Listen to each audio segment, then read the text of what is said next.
Today we're going to do a short walk. It's a 5k walk along the canal from a place called Dieupentale to Grisolles, and it's basically the walk that I do virtually every day with the dogs. It's 10k there and back. They're used to it. It's quite warm today, as I said earlier, or as I will say later. It's getting up to 33 degrees, but we're in the shade. There's a little bit of a breeze, so it's really pleasant for walking. Now this canal, it's part of, and they call it here, the Canal Latéral de la Garonne. So basically it's a canal that, follows the Garonne river, and it goes the whole of the canal because it joins onto the Canal du Midi, and there's other names for it, but it's basically one canal that goes from the Atlantic at Bordeaux down to the Mediterranean at Sète and the Étang de Toulouse. So in terms of, in the past, it was very good for industry, and there's lots of sort of old brickworks and what have you, so they used to transport a lot of stuff along here.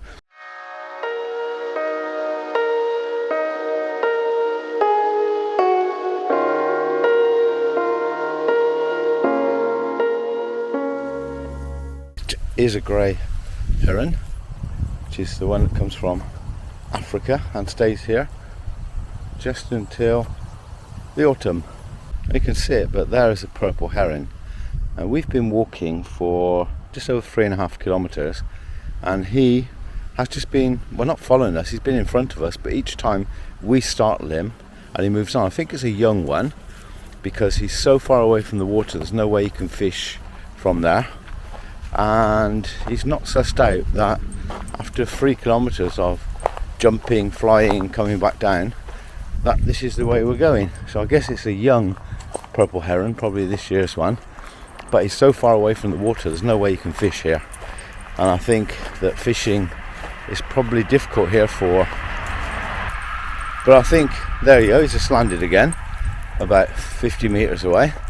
But I think fishing is really difficult along here for kingfishers. You sometimes see kingfishers, but they're just on the little backwaters. There's little sort of drainage and pumping for the agricultural industry, well, for the fields, there you go.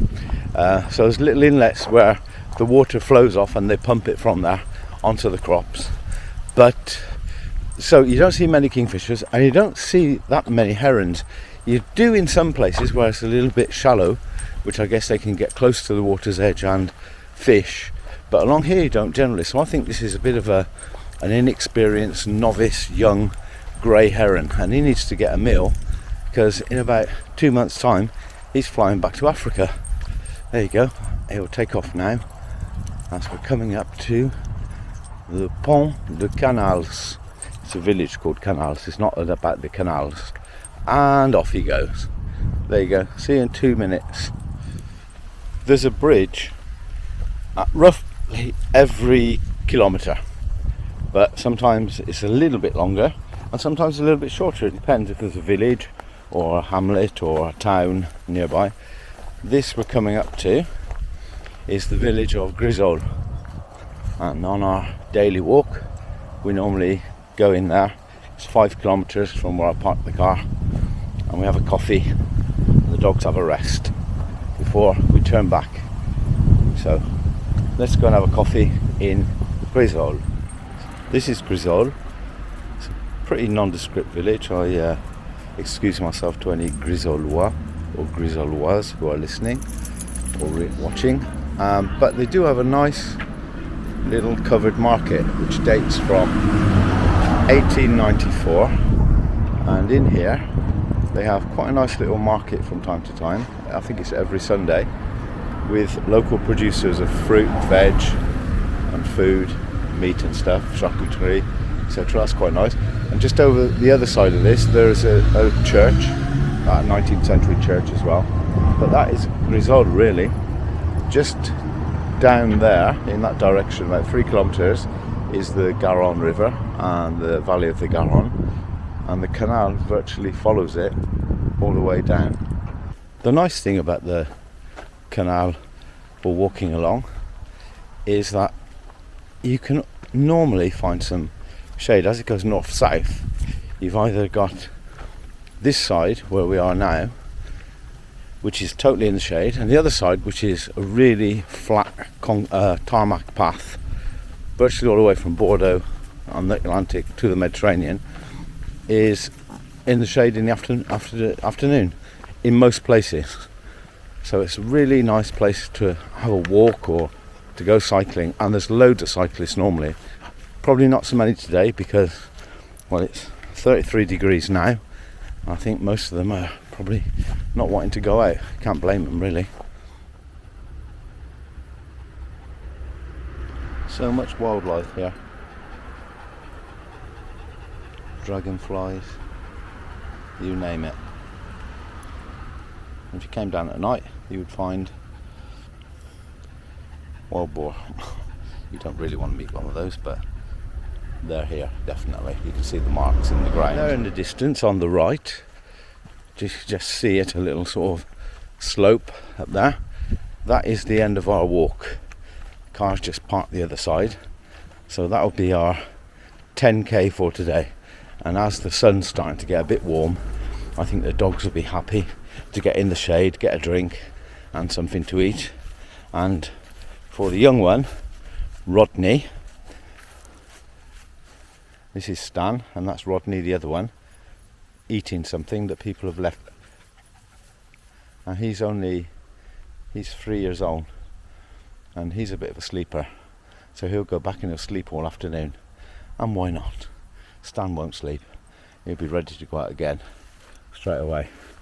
So onwards and upwards to the end of our walk for today. I don't know if you can see it, but you'll probably see it take off. But up here is a grey heron.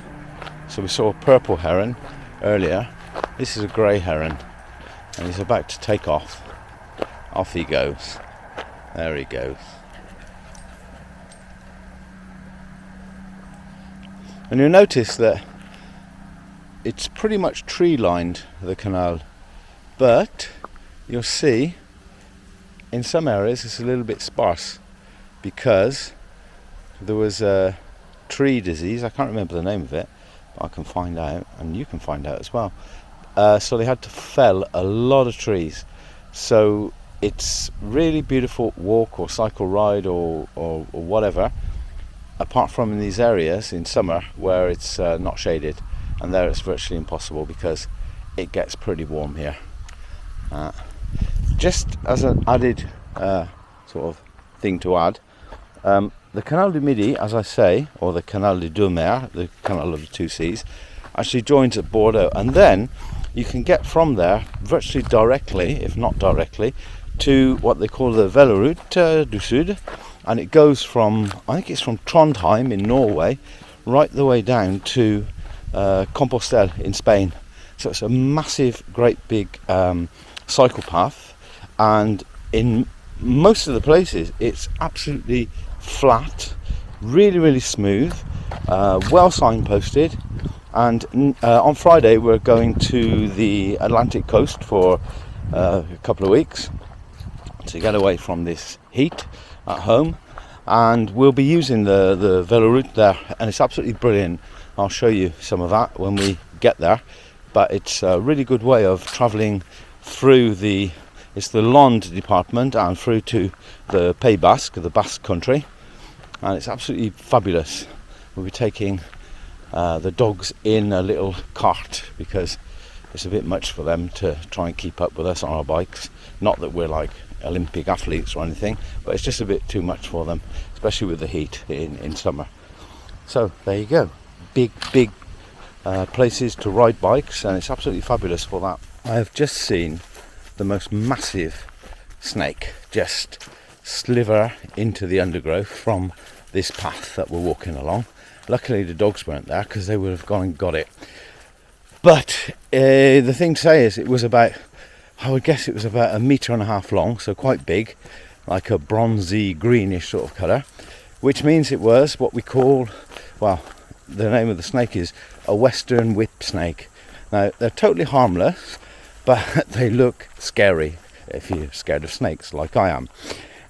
But apparently they are They have very, very low level of venom apparently. Most people say they're not venomous, but apparently some scientists did a scientific-y type of thing where they left their hand in a cage full of whip snakes to be bitten multiple times, and apparently they measured a very, very low but non-lethal amount of venom in these snakes.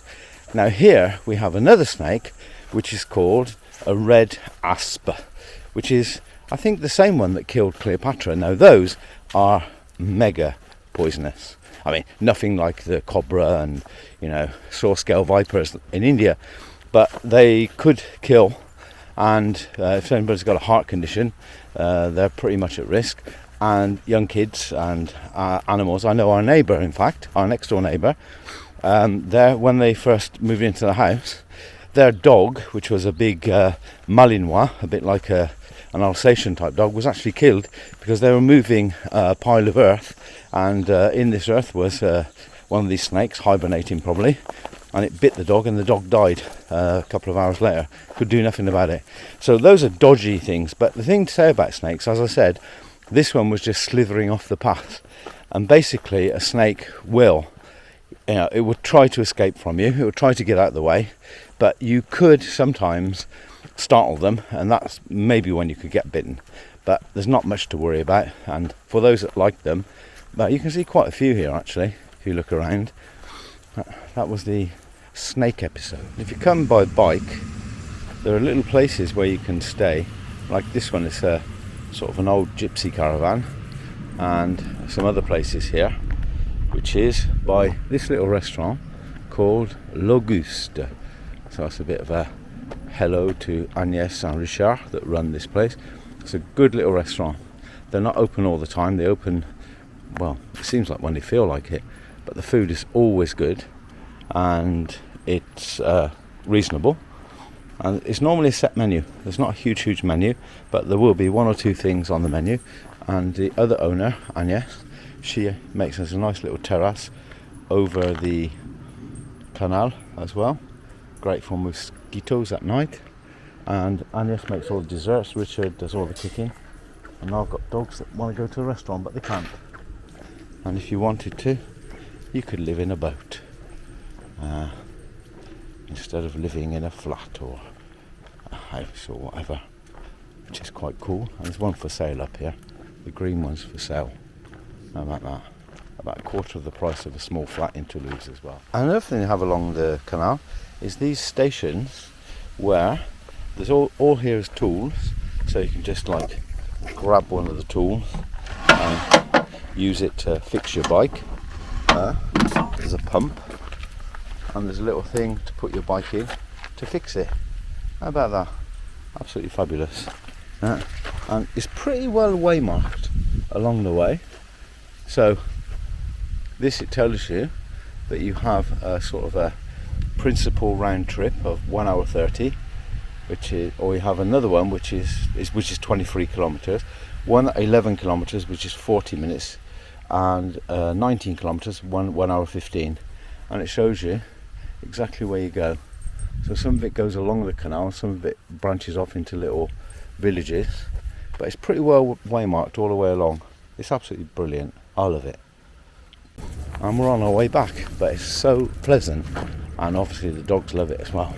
And if you wanted to do this walk from Toulouse, you have the main line. This is the main line from Toulouse, well, it goes further down, but to Paris basically, and this is about 20 minutes from Toulouse, so you could get off here and walk back down, do the return trip, or go a little bit further to another station which is Castelnau de Stratefond, so that means you don't have to do the return trip, and you can do a really nice walk along the canal. It's about, as I say, 20 minutes from Toulouse, no problem.